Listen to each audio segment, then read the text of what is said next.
Hai semuanya, balik lagi dengan saya Vel dari channel Alur Cerita. Kali ini kita akan merangkum sebuah alur cerita dari film yang berjudul Only the Brave yang dirilis pada tahun 2006. Film yang disutradarai oleh Len Nishikawa serta diperankan oleh artis dan aktor terkenal seperti Len Nishikawa sebagai Jimmy Takata, Mark Dacascos sebagai Stephen Senzaki, Tamlin Tomita sebagai Mary Takata, Guy Esker sebagai Robert King, dan masih banyak lagi. Film yang menceritakan tentang sekumpulan pasukan keturunan Jepang yang sangat berjasa dalam teater perang di Eropa, di mana mereka telah diakui sebagai salah satu batalion yang kompeten selama Perang Dunia berlangsung. Untuk lebih lengkapnya lagi, mari kita simak videonya.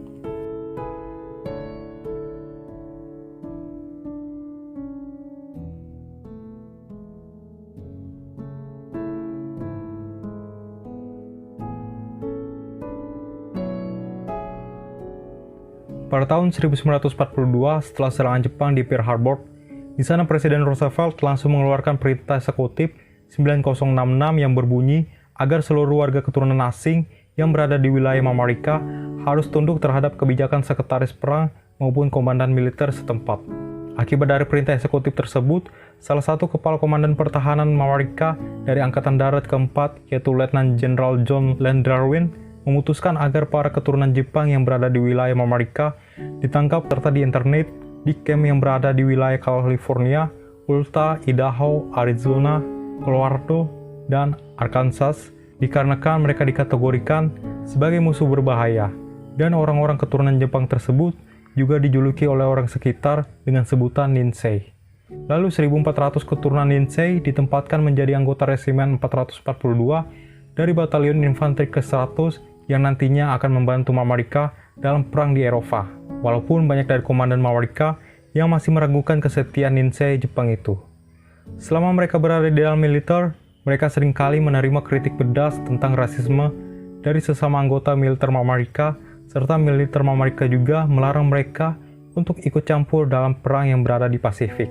Walaupun uniknya, militer Mamarika sendiri tidak melarang keturunan Jerman dan Italia untuk berperang melawan kekuatan di blok poros.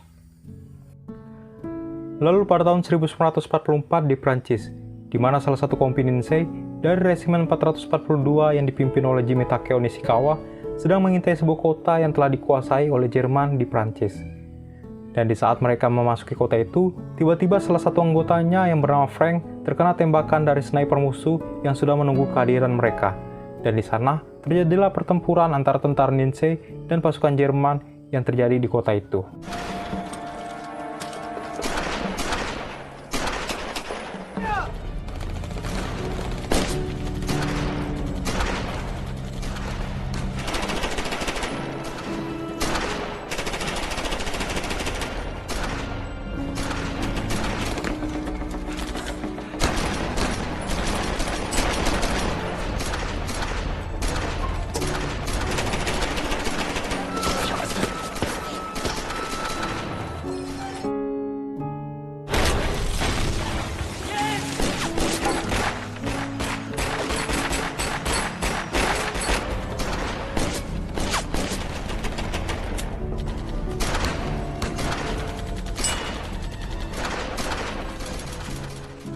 Di pertempuran itu, pasukan Ninsei berhasil memukul mundur pasukan Jerman dari kota itu, serta di sana mereka juga berhasil menyelamatkan penduduk lokal yang terperangkap di pertempuran tersebut.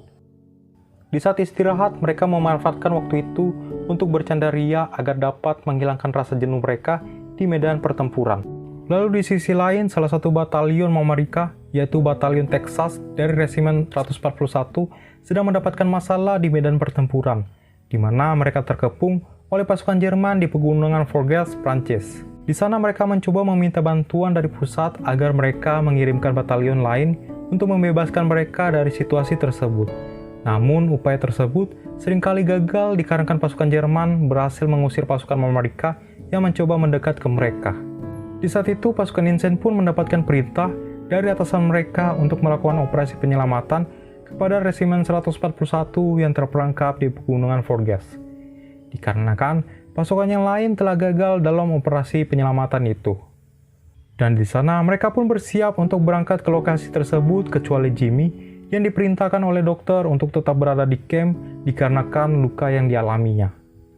Selama mereka berada di medan pertempuran, pasukan Nazi sangat kesulitan untuk melewati barikade pertahanan Jerman di sana.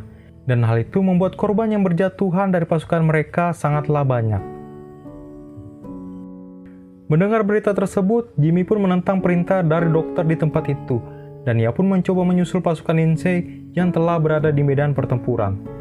Sesampainya di sana, ia bertemu dengan beberapa anggota kompinya yang juga telah diperintahkan oleh dokter untuk tetap berada di camp.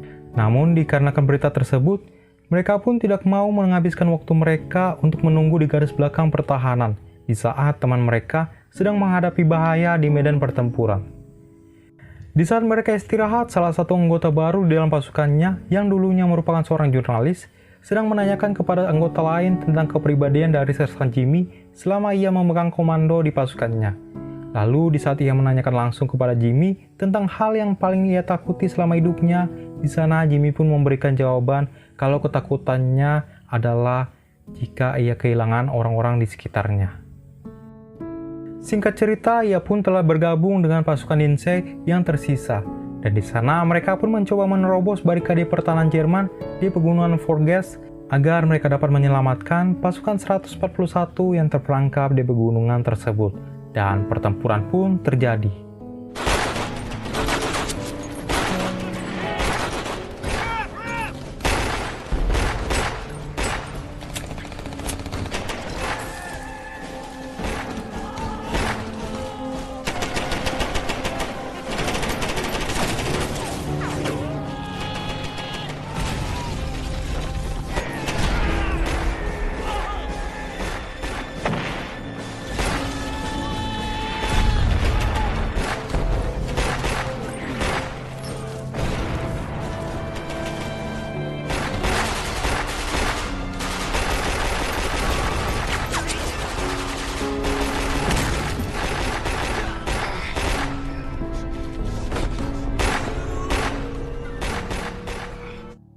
Selama pertempuran berlangsung, di sana Jimmy melihat satu persatu anggotanya terbunuh di medan pertempuran, terutama Freddy yang mencoba melindungi Jimmy dari ledakan granat dengan tubuhnya.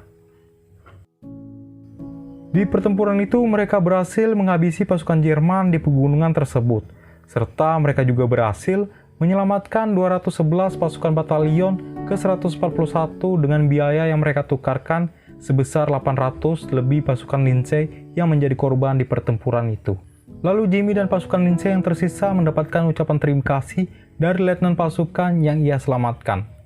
Dan tahun pun berganti di tahun 1953, di mana terlihat kalau Jimmy sedang mengalami trauma berat pasca peristiwa yang ia terima di saat ia masih berada di medan pertempuran, di mana ia merasa terpukul akibat melihat semua rekan anggota pasukannya terbunuh tepat di hadapannya. Namun istrinya mencoba menghiburnya agar ia bisa kembali seperti dahulu di saat ia belum dihantui oleh rasa bersalahnya. Lalu di sana, ia mengingat perkataan dari ayahnya di mana ia harus menerima takdir tersebut, kemudian sisanya akan mengikuti secara otomatis. Serta ia juga harus menghargai kehidupan yang ia terima dan lakukan semua yang bahagia agar bermanfaat untuk 7 generasi berikutnya. Setelah mendengar perkataan tersebut, ia pun mulai menerima takdirnya untuk tetap hidup dan ia pun mengembalikan barang-barang peninggalan rekan-rekannya kepada keluarga mereka. Setelah perang berakhir, seluruh pasukan Nazi ke-442 semuanya mendapatkan medali Purple Heart, Bronze Star Medal, Medal of Honor, Congress Gold Medal, serta Legion of Honor. Dan juga di akhir film kita diperlihatkan foto-foto dari beberapa anggota Nazi yang sangat berjasa selama Perang Dunia Kedua.